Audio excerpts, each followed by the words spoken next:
নদীতে এই মাছ আসার পরে নদীতে কোনো মাছ নাই। যে রোহিঙ্গা মাছগুলা ওই যে গ্লাসের মধ্যে পালতো, এই মাছগুলো কে ছাড়ছে আমরা বলতে পারবো না, কিন্তু এখন এইগুলো আসার পরে আমি একটা মাছ আমি জাল দিয়ে পাই না। এখন এটা যে কি করি ভাই, আমাদের কোনো উপায় নাই, আমরা খুবই টেনশনে আছি। হঠাৎ করে নদী ভরিয়া গেছে গা। আপনি মনে করেন যে মাছগুলোর কারণে অন্য যে মাছগুলা ডিম ছাড়ে, ওই মাছগুলার এগুলা ডিমগুলা খেয়ে ফেলে। শিং মাছের মতন, কিন্তু কাঁটাটা ওইভাবে না, যে শিঙের কাঁটার মতন ওইভাবে না, কিন্তু এই মাছটা ধরতে খুব সুবিধা, কিন্তু জালের সাথে অতি সংক্ষেপে ফেঁচাইয়া যায়। মূলত অ্যাকুয়ারিয়ামে শোভাবর্ধন করার জন্যই রাখা হয় বিদেশি প্রজাতির এই মাছটিকে। কিন্তু একটি আতঙ্কের বিষয়, বর্তমানে বিভিন্ন নালা ও ডোবাতে হরহামেশা মিলছে এই মাছটির এর আচরণের জন্য বেশ ভয়ঙ্কর। ডোবা নালা ছোট পোকামাকড় সহ অন্যান্য মাছকেও খেয়ে ফেলে, যা কিনা মৎস্য চাষিদের জন্য বেশ চিন্তার বিষয়।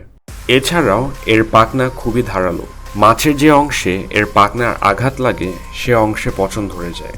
সম্প্রতি বুড়িগঙ্গা নদীতে দেখা মিলছে এ মাছের, যা কিনা মাছ চাষিদের বেশ উদ্বেগে ফেলে দিয়েছে। ব্লু ওশেনের আজকের পর্বে আলোচনা করব ভয়ঙ্কর এই রাক্ষসে মাছ সম্পর্কে।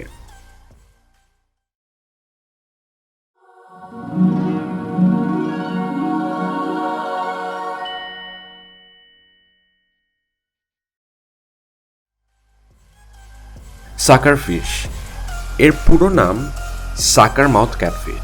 মাছটির বৈজ্ঞানিক নাম হিপোস্টোমাস প্লেকোস্টোমা। এটির শরীর অনেক খসখসে ও ধারালো। এই মাছটির রং কালো, শরীরে হলুদ ছাপ। অ্যাকুয়ারিয়ামের শোভাবর্ধক মাছ, যা কিনা অ্যাকুয়ারিয়ামের শ্যাওলা পরিষ্কার করার কাজে মূলত রাখা হতো। বাংলাদেশ মৎস্য গবেষণা ইনস্টিটিউট এর সূত্র অনুযায়ী জানা যায়, অনেক জেলের জালে ইদানিং সাকার ফিশ ধরা পড়ছে। এছাড়া উন্মুক্ত জলাশয়ে বাড়ছে এই মাছ। মিঠা পানির এই মাছটির আদি নিবাস দক্ষিণ আমেরিকার বিভিন্ন দেশ, বিশেষত ব্রাজিলের আমাজন অববাহিকায় এই মাছ প্রচুর পাওয়া যায়। আগ্রাসী এই বিদেশি মাছ বর্তমানে দেশের উন্মুক্ত জলাশয়ে ছড়িয়ে পড়ায় ভয়ঙ্কর রূপ ধারণ করেছে। ধীরে ধীরে সব মাছ খেয়ে সাবার করে ফেলছে। এই মাছ নিয়ে চাষিদের কপালে চিন্তার ভাঁজ। এটির ব্যাপক বিস্তার ঘটলে দেশীয় প্রজাতির মাছ হুমকির মুখে পড়বে। ফলে দ্রুত এই মাছ নিধন করা জরুরি বলে মনে করছেন মৎস্যবিজ্ঞানীরা। বর্তমানে দেশের বিভিন্ন ডোবানালা সহ বিভিন্ন জলাশয় হরহামেশায় দেখা মিলছে এই মাছটির। দেখা মিলেছে বাংলাদেশ কৃষি বিশ্ববিদ্যালয়ের জলাশয়গুলোতেও। সম্প্রতি ময়মনসিংহ, নেত্রকোনা, জামালপুর, শেরপুর, টাঙ্গাইল, কিশোরগঞ্জ, যশোর, সিলেটের জলাশয়গুলোতে পাওয়া যাচ্ছে। ময়মনসিংহে অবস্থিত মৎস্য গবেষণা ইনস্টিটিউটের পুকুরেও দেখা মিলেছে সাকার ফিশের। অ্যাকুয়ারিয়ামের শ্যাওলা পরিষ্কারকারী এই দ্রুত বংশবিস্তারকারী মাছ জলজ পোকামাকড় সহ শ্যাওলার পাশাপাশি ছোট মাছ এবং মাছের পোনা খেয়ে থাকে। সাকার ফিশ রাক্ষসে প্রজাতির না হলেও প্রচুর পরিমাণে খাবার ভক্ষণ করে। এতে দেশীয় প্রজাতির মাছের সঙ্গে খাদ্যের যোগান নিয়ে তীব্র প্রতিযোগিতা হয়। প্রতিযোগিতায় টিকে থাকতে না পেরে বিলুপ্ত সম্ভাবনা তৈরি হয়েছে দেশীয় প্রজাতির মাছের। আরও জানা যায়, এই মাছ প্রচুর খাদ্য গ্রহণের ফলে জলাশয় অন্য মাছের খাদ্য সংকটে পড়েছে। এছাড়া এই মাছের আঘাতে অন্য মাছের শরীরে ঘা বা পচন ধরে ইনফেকশন হয়ে যায়। আক্রান্ত মাছগুলো খাওয়া দাওয়া ছেড়ে দেয়। এতে মাছগুলোর স্বাভাবিক বৃদ্ধি বন্ধ হয়ে যায়। এক পর্যায়ে সেগুলো মারা যায়। ফলে সাকার ফিশের উপদ্রবে অনেক মৎস্য খামার পথে বসেছে। বাংলাদেশে প্রাপ্ত প্রজাতির সাকার ফিশ 16 থেকে 18 ইঞ্চ পর্যন্ত লম্বা হয়। মাছটি পানি ছাড়া প্রায় 24 ঘন্টা বেঁচে থাকতে পারে। মৎস্য চাষিরা অভিযোগ করেন, তাদের ঘেরে এই মাছ ঢুকে পড়ে চাষের উৎপাদন কমিয়ে দিয়েছে। এর ব্যাপক বিস্তার ঘটলে দেশীয় প্রজাতির মাছ হুমকির মুখে পড়ে বলে আশঙ্কা করছেন মৎস্য গবেষকরা। অনুসন্ধানে জানা যায়, সাকার ফিশের প্রভাবে মায়ানমার এবং আরব আমিরাতের মৎস্য চাষিরা ব্যাপক লোকসানের মুখে পড়েছে। বাংলাদেশে কয়েক বছর আগে উপকূলীয় জেলাগুলোতে প্রথম দেখা মিলেছিল এই মাছের। তবে এখন সিলেট, ময়মনসিংহ, রংপুরের মতো জায়গায়, যা উপকূল থেকে অনেক দূরে, সেখানেও দেখা মিলছে এই মাছের।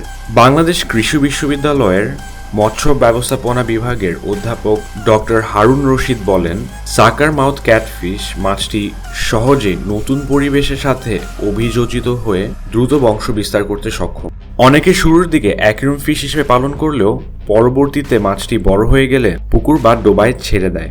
সেখানে মাছটি নতুন পরিবেশে খাপ খাইয়ে বংশ বিস্তার শুরু করে। মাছটি খেতে সুস্বাদু না হওয়ায় সাধারণত কেউ মাছটি খায় না এবং বাজারেও মাছটির কোনো চাহিদা নেই। মাছটি ভোজনে কোনো স্বাস্থ্য ঝুঁকি আছে কিনা সেই নিয়ে গবেষণা চলছে। তিনি বলেন, এই মাছ একবার কোনো জলাশয়ে ঢুকে পড়লে এর বংশবিস্তার রোধ করা খুবই কঠিন। চাষের পুকুরে এই মাছ ঢুকে পড়লে অন্য মাছের সঙ্গে খাবার ও বাসস্থান নিয়ে প্রতিযোগিতা শুরু করে।